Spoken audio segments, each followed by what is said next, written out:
আমরা গতকাল যে রায় দিয়েছে হাইকোর্টে 2016-র যে SLST group C, group D এবং 19, 11, 12-এর যে রায় দিয়েছে, সকলের চাকরি বরখাস্ত করেছে, মানে প্যানেলটাকে ক্যান্সেল করে দিয়েছে। তার ভিত্তিতে আমরা যারা ফ্রেশ ক্যান্ডিডেট, যারা আমরা ভালোভাবে পরীক্ষা দিয়ে চাকরি পেয়েছি, যারা আমরা যোগ্য ক্যান্ডিডেট, তারাই এখানে আমরা আজকে উপস্থিত হয়েছি। আমরা সবাই সংঘবদ্ধ হয়েছি যাতে আমরা ভবিষ্যতে আমাদের পদক্ষেপ কী হবে সেটা নির্বাচন করতে পারি। আজকে সবার মনে না থাকতে পারে, রোল নাম্বার করে দিলেও চলবে। আপাতত ওইটাই করে।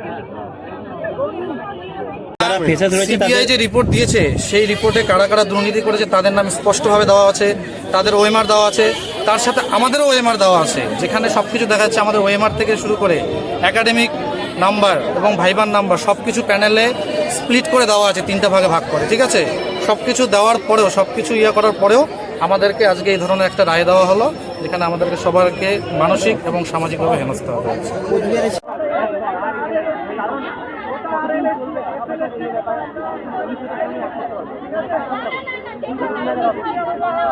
বর্তমান পরিস্থিতি আমরা আজকে সবাই চাকরি খোয়ালাম, এটার জন্য আমরা এর সঠিক তদন্ত চাই। এটা আমরা কার জন্য চাকরি খোয়ালাম আমরা জানি।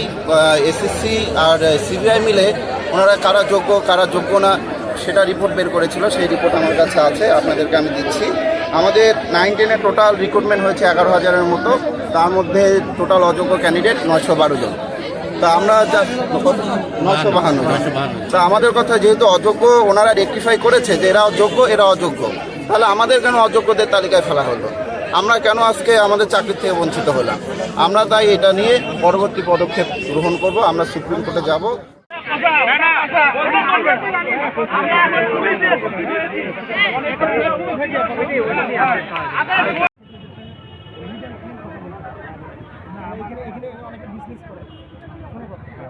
এই বিজনেস মাইন্ডেড কারো জন্য না থাকে।